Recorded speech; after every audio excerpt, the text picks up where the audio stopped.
In this tutorial, we are going to take a closer look at the elements of line and shape.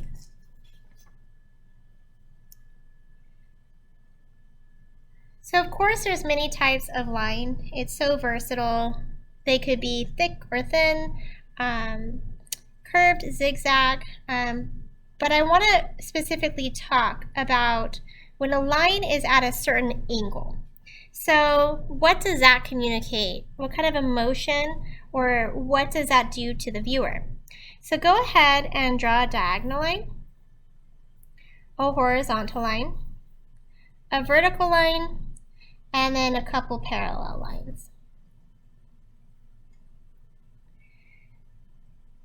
I have parallel lines in here just because some kids don't understand parallel for whatever reason, but a parallel line has an equal distance here and it has an equal distance there.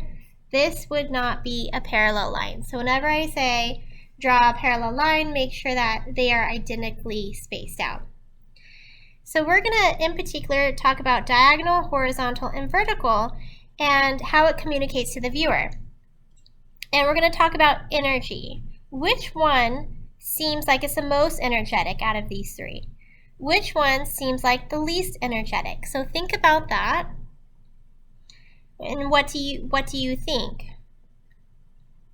So sometimes it's easier to start off with what one has the least amount of energy.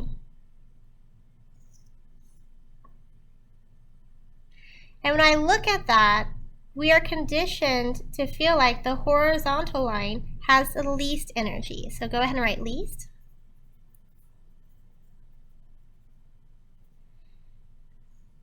It could be because we sleep horizontal. The sunset and the skyline is horizontal.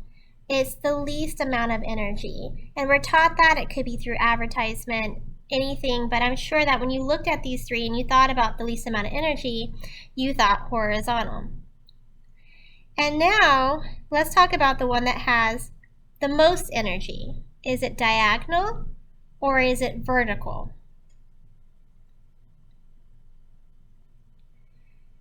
So a lot of people, when I ask them this, will just all of a sudden jump to the vertical because it's opposite of the direction of horizontal. But really, the most dynamic, most energy is going to come from a diagonal line. So most. And then vertical still has a lot of energy. So we'll say that this has energy. Least amount of energy, more energy, most energy when it comes to expressing something in a composition. So if you were trying to show anger, you shouldn't have very many horizontal lines. It should be more vertical and diagonal. If you're trying to show sadness, maybe you focus more on the least amount of energy, so you'd have more horizontal lines that you choose. So when you think about an emotion, is that emotion more of a calm emotion?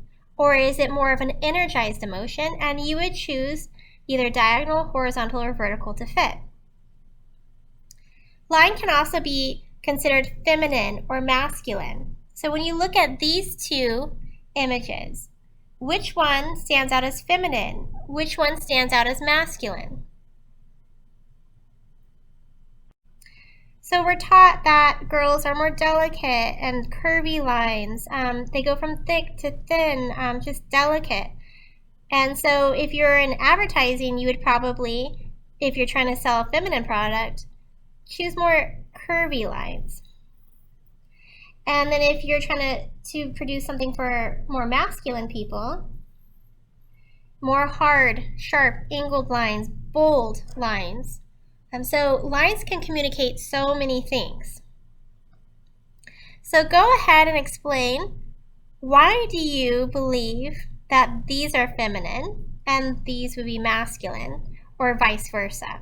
So go ahead and answer that question, or explain your answer.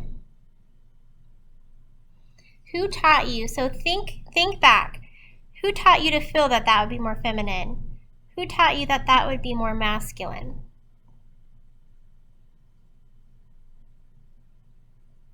Or why would that be the case? So explain your answer here.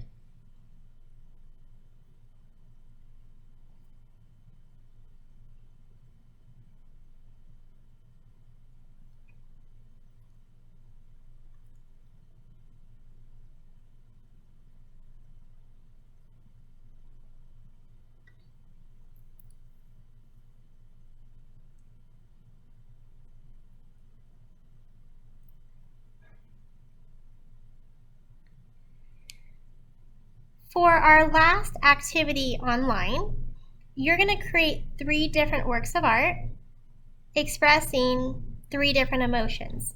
You can choose from any of the emotions here, or you can add your own. And you're going to write whatever emotion that would be down here. And you're going to use only line to express that emotion. And so let's say that I chose loneliness.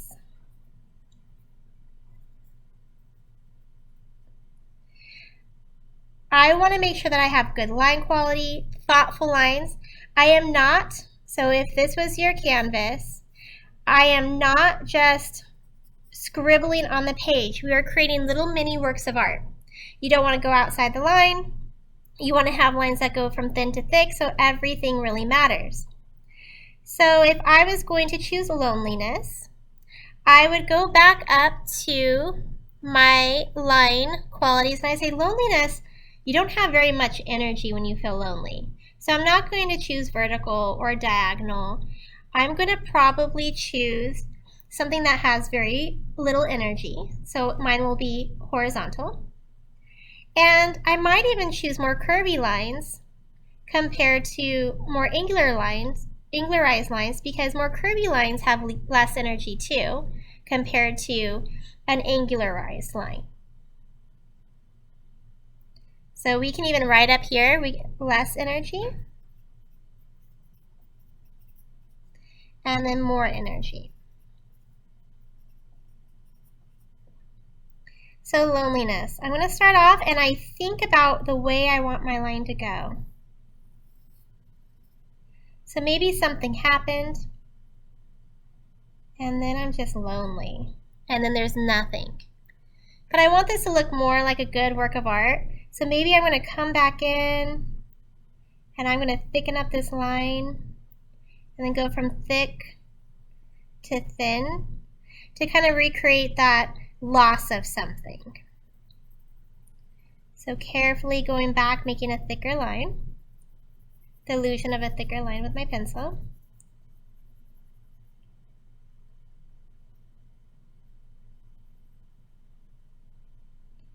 Thinking about my line quality.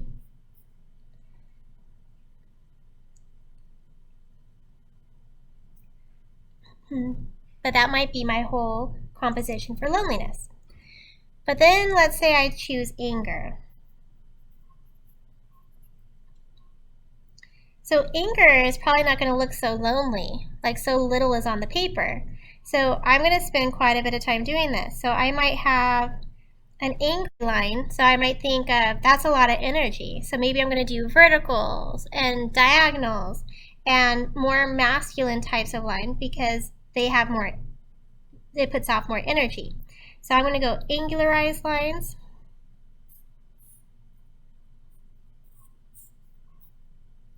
Thinking about my composition, then I can go back and I can thicken up some of these lines, because if I'm really angry, they're probably not going to be thin little teeny lines. They're going to be pretty thick. Maybe I'll thicken up portions of the line. But the point is, my line quality is good. My lines are thoughtful. I thought about the direction I was taking it. I wasn't just scribbling. And I'm going to add more and more to this until my whole composition looks angry. No drawings of people, places, things. We're not thinking about shape. We're thinking about just abstract line. So if you're doing happiness, no hearts.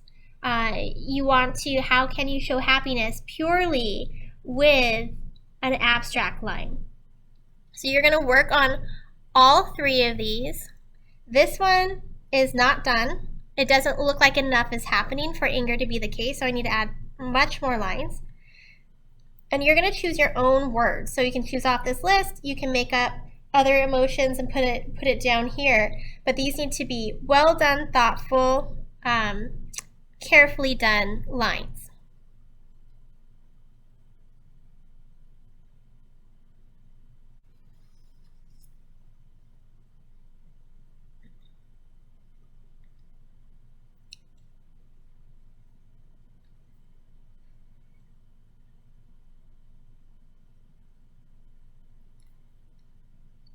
For shape, we are just going to talk about, remember, shape happens when a line reconnects itself together.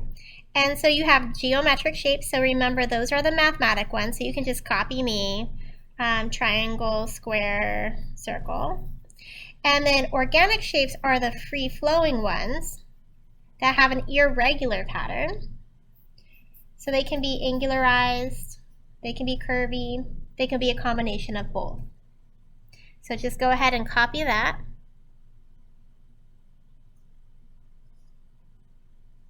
And that is it for the tutorial on line and shape.